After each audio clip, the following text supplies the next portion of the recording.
Hello, coucou, c'est Karen. J'espère que vous allez bien. Aujourd'hui, mon podcast du jour, apprendre à dire non.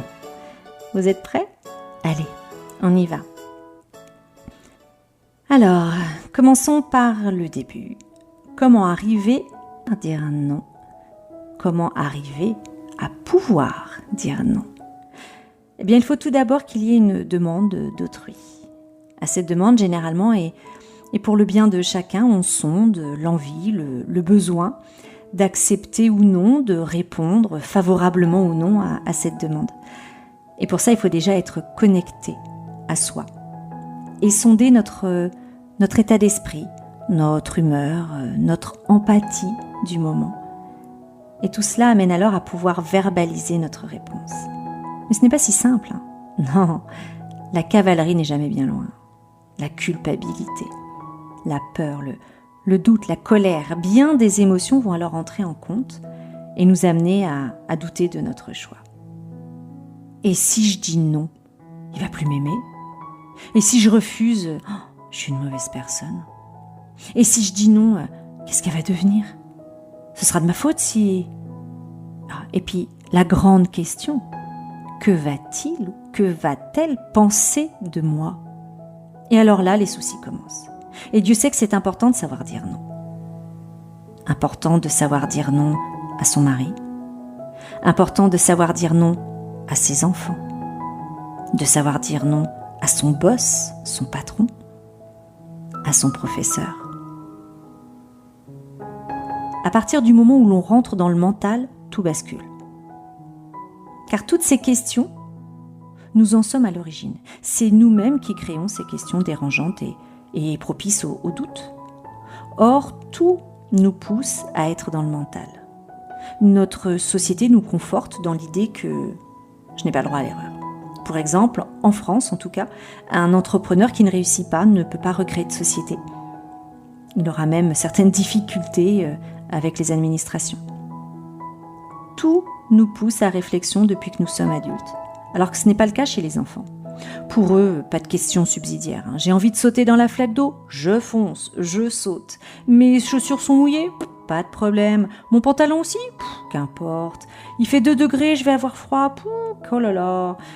Blague à part, en tant que parents, nous souvenons-nous du nombre de fois où nous avons dit à nos enfants « Oh, mais réfléchis un peu avant de parler, réfléchis aux conséquences de tes actes, t'as pensé aux conséquences ?» Alors que l'enfant, lui, il agit. Il parle selon son désir, son instinct, ses besoins primaires et envies. Jusqu'à ce qu'on lui démontre que ce n'est pas la meilleure chose, nous, adultes.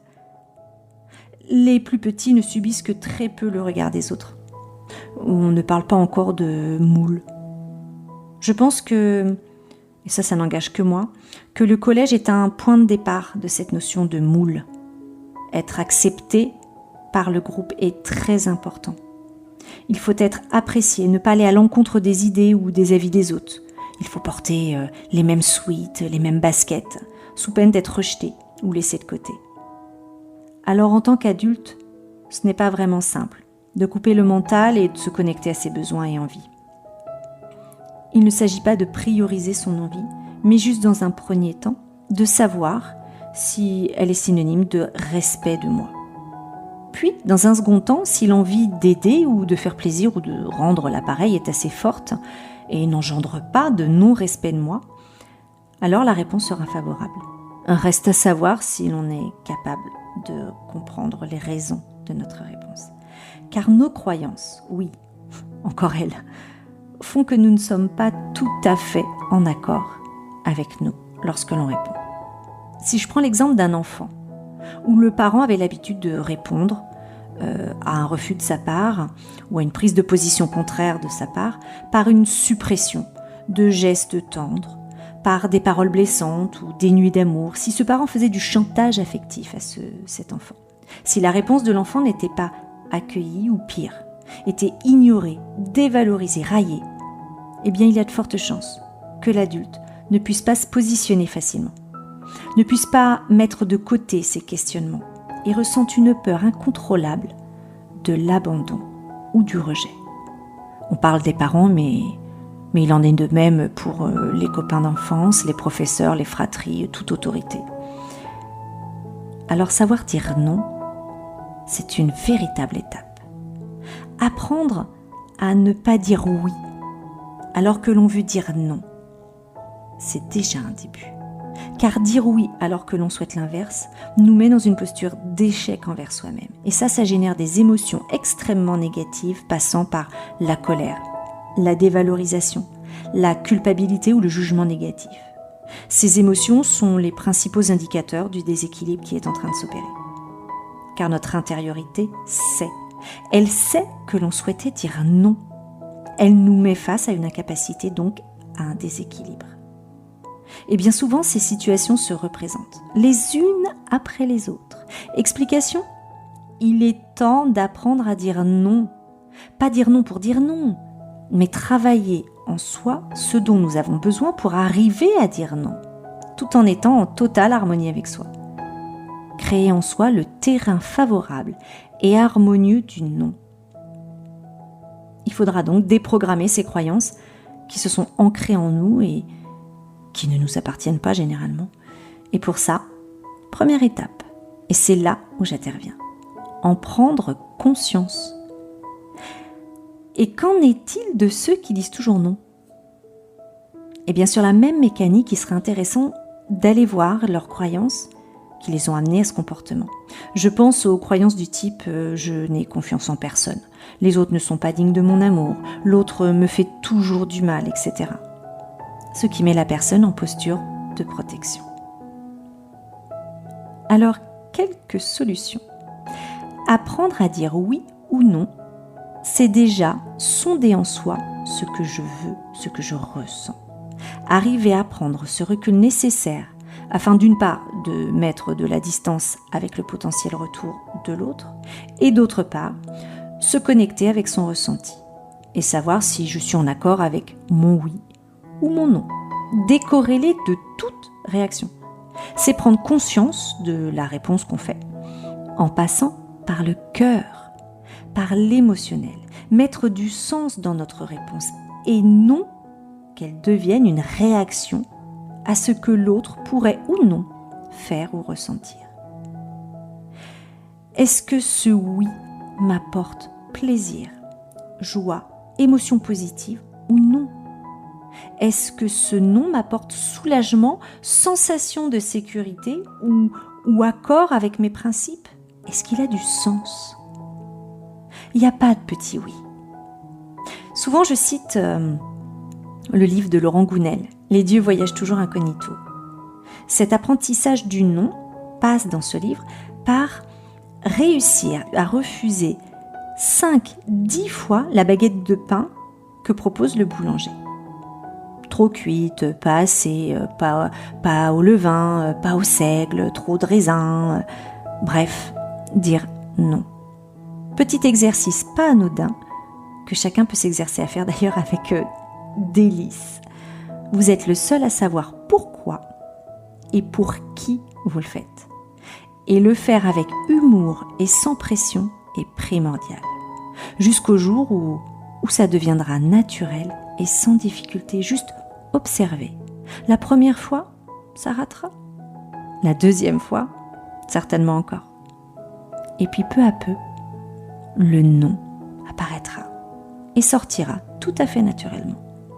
Apprendre à accepter qu'on peut déplaire à d'autres, c'est aussi important. Aller à l'encontre des autres n'est pas forcément synonyme de rejet. Et il peut même également être générateur de respect et d'admiration. J'ai moi-même vécu dans ma vie professionnelle en tant que coach de com. Dire non à un client m'a été particulièrement difficile. Et là où la vie se fait coquine, c'est quand elle vous fait installer une situation qui vous met dans l'obligation de dire oui, alors que vous savez devoir dire non. Exemple ?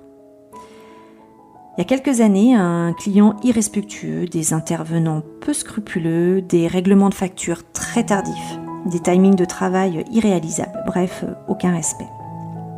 Ma situation d'époque, difficulté passagère, mais bien présente, qui par la peur du manque et par ma non-confiance en moi et en la vie me contraignait à accepter ces conditions de travail. Jusqu'au jour où j'en ai eu tellement marre de revoir ce client revenir, alors que d'autres, bien plus respectueux, ne revenaient pas. Tellement marre de subir cette difficulté financière et cette contrainte de dire oui. J'ai alors compris que le client ne revenait que parce que je devais apprendre à dire non. J'ai compris que les autres clients ne revenaient pas. Sinon, je n'aurais pas été en situation de devoir dire non. La vie m'a donc envoyé non ce que je souhaitais, des clients respectueux, corrects, qui payent bien, mais ce dont j'avais besoin, une situation financière qui m'oblige à me questionner et qui m'oblige à me positionner face à un client à qui je devais dire non dans la finalité de me respecter. Alors il m'en aura fallu du temps, mais j'y suis arrivée. J'ai choisi comment le faire et je me suis lancée. J'ai refusé le projet, ce qui est très difficile dans une situation de manque financier. J'ai envoyé un mail au dirigeant afin d'expliquer le pourquoi de ma décision.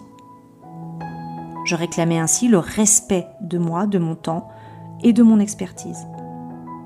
Croyez-moi ou non, mais l'après-midi même, j'ai reçu une demande de devis pour un projet bien plus intéressant de la part d'un autre client. Je m'étais positionnée, j'ai accepté de jouer le jeu et j'ai eu une réponse que je n'imaginais même plus. Au-delà de ça, j'ai gagné le respect de mes interlocuteurs, mon respect de moi, et sans le savoir sur le moment, car 1 an après, ils avaient changé de société et ils m'ont recontacté pour travailler de nouveau avec mon agence. Alors la prochaine fois que vous direz oui, alors que vous ressentiez un non, par pitié, pas de jugement, pas de critique, juste observez et acceptez que peut-être c'était la dernière fois et que la vie, soyez-en certains, vous enverra une autre occasion de vous positionner. Alors plutôt que de voir cette occasion comme une énième malchance ou épreuve que vous subissez, voyez-la comme une chance, une occasion à grandir. Retrouvez mes autres podcasts ou mes contes et réflexions, mes jus de citron également. Et si vous souhaitez un peu d'aide dans l'organisation de votre bordel intérieur, alors n'hésitez pas à me contacter. Et souvenez-vous, si vous ne croyez pas encore aux licornes, croyez en vous. À bientôt!